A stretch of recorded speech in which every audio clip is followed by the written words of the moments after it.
সফল হওয়ার সহজ উপায় হলো কথা বলা ছেড়ে দেওয়া এবং শুরু করে দেয়া। শেষ নিঃশ্বাস পর্যন্ত চেষ্টা করা উচিত।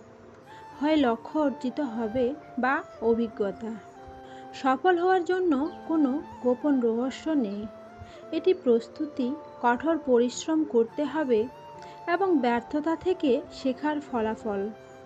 হতাশাবাদী সবসময় তারা প্রতিটি সুযোগেই অসুবিধা দেখেন, আর আশাবাদী সবসময় তারা প্রতিটি অসুবিধাতেই সুযোগ দেখেন। আপনি যদি জীবনে রিস্ক নিতে অপছন্দ করেন, তাহলে আপনি স্বাভাবিক আপনার জীবনযাপন করতে শিখুন। তুমি যেখানে বর্তমানে দাঁড়িয়ে আছো সেখান থেকেই শুরু করো। তোমার যেটুকু আছে তাই ব্যবহার করো, আর যেটুকু পারো সেটাই করো। শুধুমাত্র তুমি তোমার জীবনকে পরিবর্তন করতে পারবে। তুমি ব্যতীত অন্য কেউ তোমার জীবন পরিবর্তন করতে পারবে না। তোমার যদি কোনো স্বপ্ন দেখার সামর্থ্য থাকে, তাহলে তুমি তা বাস্তবায়ন করার যোগ্যতা অবশ্যই রাখো। সফল হতে চাইলে সবথেকে দুটি জিনিস বেশি প্রয়োজন: জেদ আর নিজের উপর আত্মবিশ্বাস। নিশ্চয়ই সফলতা লাভ করবে ওই ব্যক্তি যে শুদ্ধ হয় এবং সৃষ্টিকর্তার নাম স্মরণ করে। সাফল্যের জন্য আপনাকে তিনটি জিনিসের মূল্য দিতে হবে: ভালোবাসা, কঠোর পরিশ্রম আর স্বপ্নকে বাস্তবায়ন করার জন্য ব্যর্থতার পরও কাজ করে যাওয়া। আপনি সফল হলে আপনার ছেঁড়া জামাটাও ইতিহাস, আর আপনি ব্যর্থ হলে আপনার স্যুট পরাটাও উপহাস। সফলতা কখনো কারো কাছে নিজের ইচ্ছা থেকে ধরা দেবে না। আপনাকে সফলতা অর্জন করে নিতে হবে। সফল মানুষের সাথে অসফল মানুষের মধ্যে পার্থক্য হলো শক্তি বা জ্ঞান নয়। পার্থক্যটা হলো সত্যিকার সফল হওয়ার তার মধ্যে ইচ্ছা শক্তি।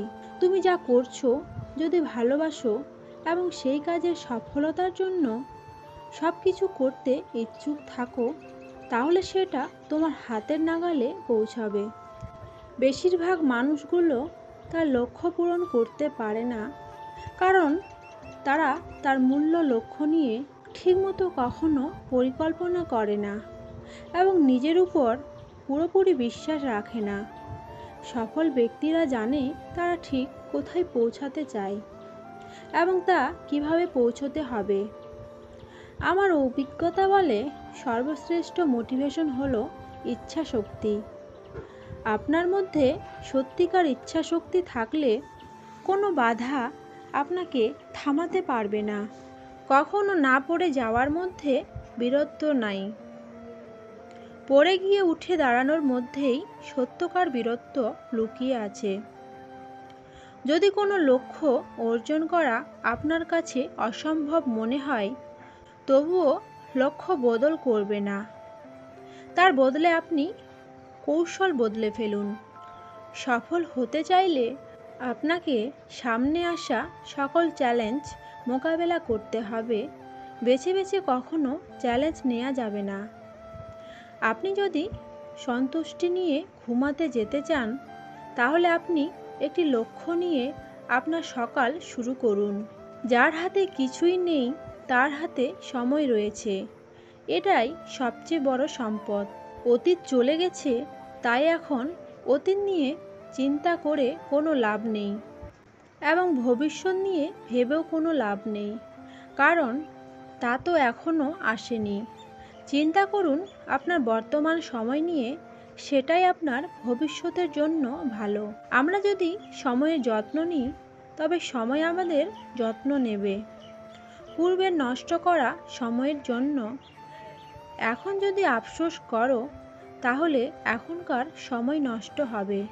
সময়ে মূল্য দাও, প্রতিটি মুহূর্তকে উপভোগ করো। অলস্য করো না। যে কাজগুলো আজকে করতে পারো তা কালকের জন্য কখনো ফেলে রেখো না।